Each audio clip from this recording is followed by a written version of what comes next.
नमस्कार रसिक मित्रांनो. आज मी तुमच्या समोर जी कविता सादर करणार आहे ती कविता सादर करण्याच्या पूर्वी आपणाला मी दाखवू इच्छितो की स्पर्शाने तुझ्या नावाचं हे जे पुस्तक आहे हा माझा पहिला काव्यसंग्रह प्रकाशित झाला 17 सप्टेंबर 2024 म्हणजे मराठवाडा मुक्तीदिनाचं औचित्य साधून चरित्र अभिनेते सुप्रसिद्ध गीतकार, चित्रपट गीतकार, पटकथा, संवाद लेखक, कवी श्री बाबासाहेब सौदागर यांच्या उपस्थितीत आणि शांती प्रतिष्ठान किनगाव या संस्थेच्या अध्यक्षा सौ अनुराधाताई चव्हाण यांच्या अध्यक्षतेखाली जो कार्यक्रम संपन्न झाला, या कार्यक्रमामध्ये माझं पहिलं काव्यसंग्रह ज्याचं नाव आहे स्पर्शाने तुझ्या हा या ठिकाणी प्रकाशित झाला. अतिशय उत्कृष्ट असं याचं कव्हर पेज मलपृष्ठ हे कैलास पब्लिकेशनचे श्री के.एस. अतकरे सर यांनी बनवलेलं आहे.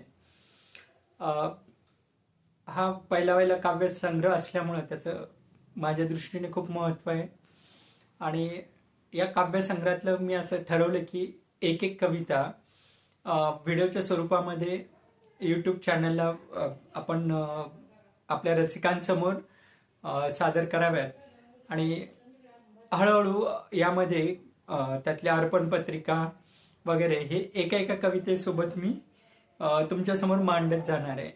ही जी पहिली कविता आहे ही या ठिकाणी या काव्यसंग्रहामध्ये जवळपास 95 कविता आहे.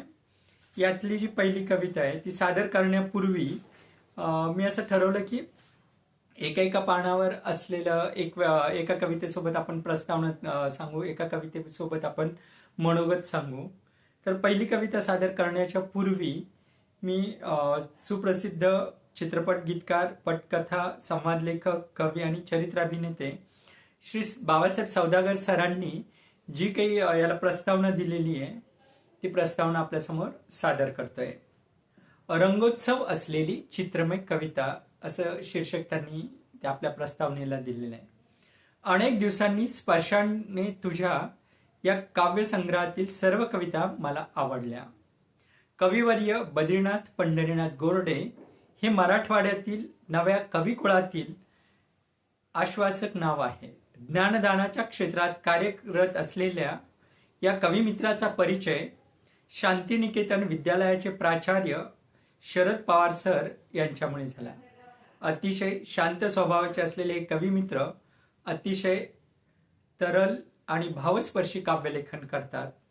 सुरुवातीच्या नवाळ उत्सवाचे वर्णन त्यांच्या काही कवितांमधून वाचताना तारुण्याचा गंध जाणीवा आपल्या मनात आनंद लहरी निर्माण करतात.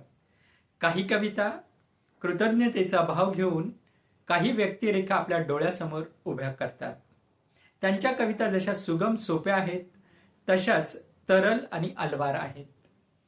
कविवर बद्रीनाथ गोरडे यांच्या कवितेने सामाजिक भान जपलेले आहे.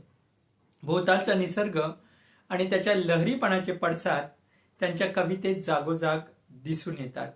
या कवीला रंगाचे असलेले काव्यरंगाचे आकर्षक चित्रकाराने मुखपृष्ठ तयार करताना अप्रतिम सुंदर रेखाटले आहे. सध्याच्या स्थितीत मराठी कविता वेगवेगळ्या पद्धतीने वळणे घेत प्रकट होत आहे. कविता लेखनात सुबोधता अचूकपणे त्यांनी टिपली आहे. ही कविता चिंतनशील प्रवृत्तीची आहे. मंचीय गळ्याची आणि टाळ्यांची कविता मुळीच नाही. या कवितेच्या स्पर्शाने हा कवी मोहरत बहरत जाणार आहे. हा बहर फलद्रूप हो या मनपूर्वक शुभेच्छा. श्री बाबासाहेब सौदागर, चरित्र अभिनेते, सुप्रसिद्ध चित्रपट गीतकार, पटकथा, संवाद लेखक आणि कवी. धन्यवाद रसिक मित्रांनो.